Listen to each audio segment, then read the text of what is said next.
know is always going to stay the same with homeschooling is things are going to change. After reviewing what I did this school year and seeing what worked and what didn't, I am going to be making some changes, and this video I'm going to share all of those changes with you. Hi, I'm Stacey with Kids Learning for Life, and next school year I will have a 4th grader, a 3rd grader, and a 1st grader. So those are the age groups I'm going to be focusing on. So how I'm going to do this is I'm just going to go through each of the subjects and let you know any changes and any new curriculums that I've decided that I'm going to add in for next year. So let's just jump straight into it with English Language Arts. And the first thing we're jumping into is writing. In my mid-year review, I spent a lot of time showing you all the different writing things that I had tried this year, and I asked you guys for help. I said, I need help, I don't know what to do, and many of you suggested IEW, which is the Institute for Excellence in Writing. So I went ahead and looked on their website, and I found the Structure and Style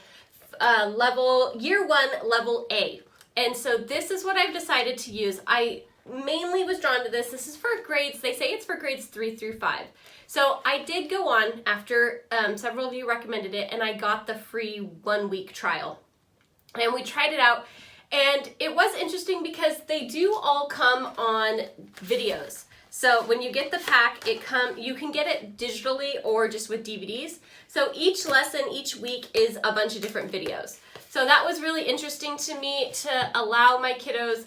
I'm not necessarily teaching the writing. I will be there assisting and helping, but my kids will be getting that instruction from somebody who knows what they're doing. Like I said in my previous videos, I can write, I know how to write, I'm just not super comfortable teaching it because writing can go so many different directions, and good writing is kind of in the eye of the beholder in a certain way. Not totally, there are some writings that nobody can argue is not fantastic, but because there's creative writing and all these different writings, I needed a little bit more guidance than what I was doing. So we're going to be testing out the structure and style, and so since it's for third through 5th, I'm going to be trying it with my 3rd grader and 4th grader and having them do it together. My kindergartner will just continue doing all about reading, and we'll be doing some small writing projects here and there, but again, nothing over the top or anything that I needed to add. One other part of that came with the structure and style was Fix-It Grammar. So like I said, it kind of came with the bundle when I bought everything. It wasn't much more expensive to just get the bundle with this Fix-It Grammar. It's it reminds me of copywork, but then it teaches grammar as it goes. So it's an interesting aspect. I'm just not sure with the writing and the DVDs, it's a lot of time is what it is. So I'm not sure I'll have time to implement all of this and then get into this as well, but I'm going to try it out and maybe do it here and there. I'm not quite sure, but that is one thing we're going to be testing out next school year. So last school year I was using Handwriting Without Tears for my kindergartner and 2nd grader. I will probably continue using it with the kindergartner, and I have actually started considering if I want to teach cursive. So Handwriting Without Tears does have a cursive workbook, and I was thinking about getting that for my 3rd and 4th grader. I had considered it for my 3rd grader this past school year, but because I wanted to focus on writing, I didn't necessarily want to add in cursive at the same time as trying to just get him comfortable with putting words on paper. So I'm considering cursive next year. I guess there's this hot debate on whether cursive should even be taught anymore. I'm already doing typing with my kiddos, so I'm not worried about them, not learning typing. I think cursive got replaced with typing, but I still see some value in teaching cursive. So let me know, do you teach cursive to your kiddos? Let me know in the comments, because I'd be really curious if you think it should be taught or if it just doesn't matter anymore, and what your reasoning is.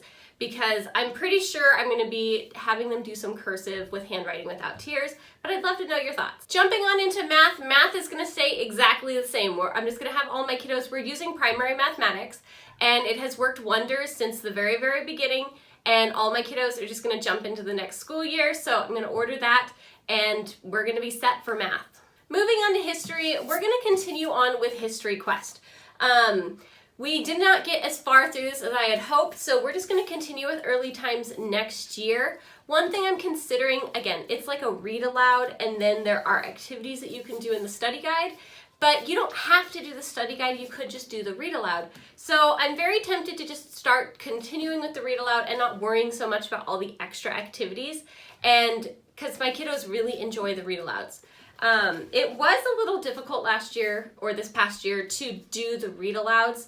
So I'm also considering maybe getting the audiobook version so that we can kind of all listen together, and not have to worry about me carving out so much time, because I do other read alouds other times, so adding this in as well just kind of made it a little bit difficult this year. So I'm thinking we're going to just continue on with this, maybe the readings, maybe the audiobook, and move forward in that fashion.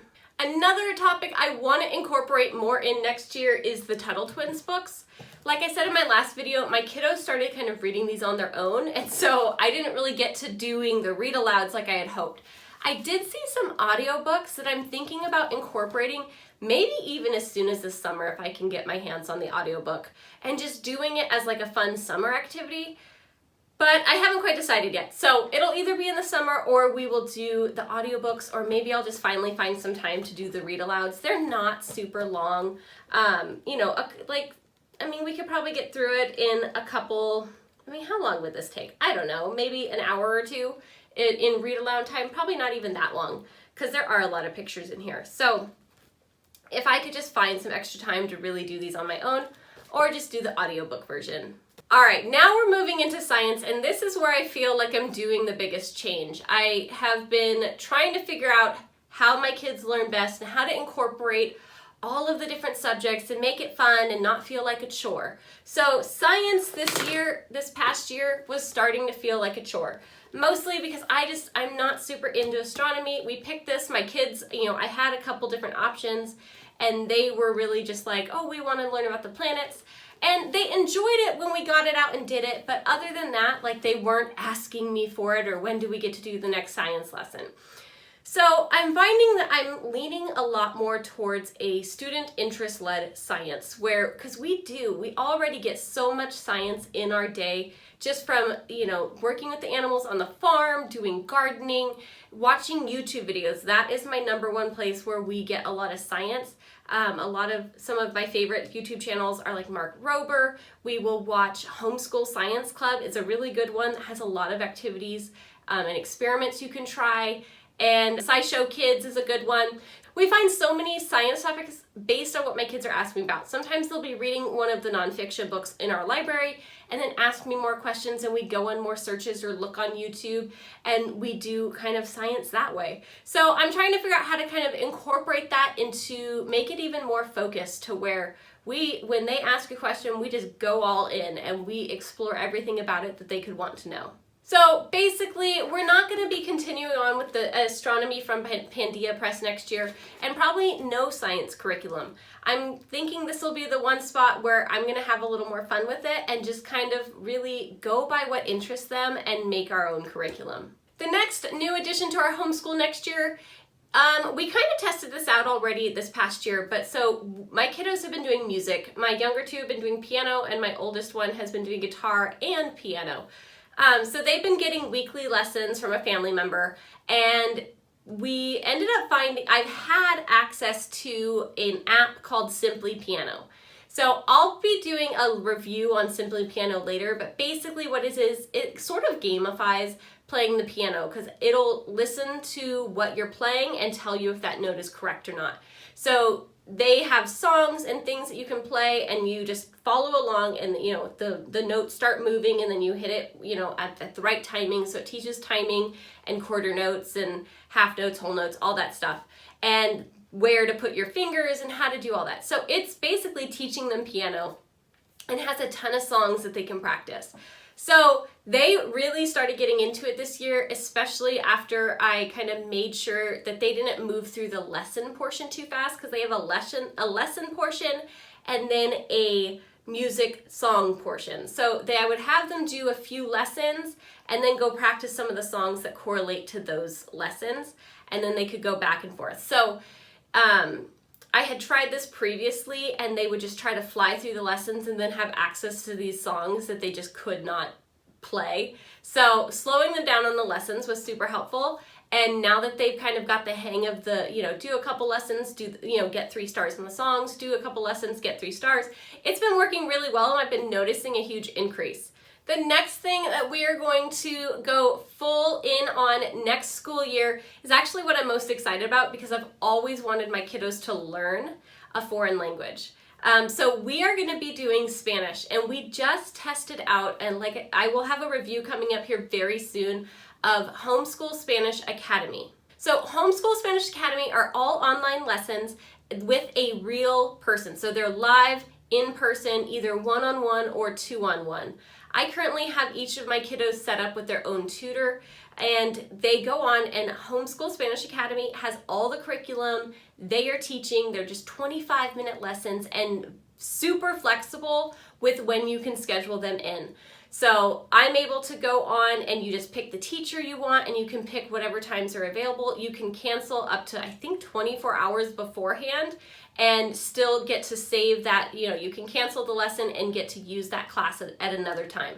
You don't have to be stuck to any one day or any one time. You just kind of schedule as you go. So that was the biggest draw to me, was this flexibility in scheduling, because for us, when we took our spring break, I didn't schedule any Homeschool Spanish Academy lessons, and I didn't have to worry about missing a class or not having to get my class. So each of the boys were able to skip, and then we just used that lesson the next week. If you're curious about just how our overall year went and how I felt about it, you can check out this video right here that I put out recently. And until then, happy homeschooling, and I'll see you next time.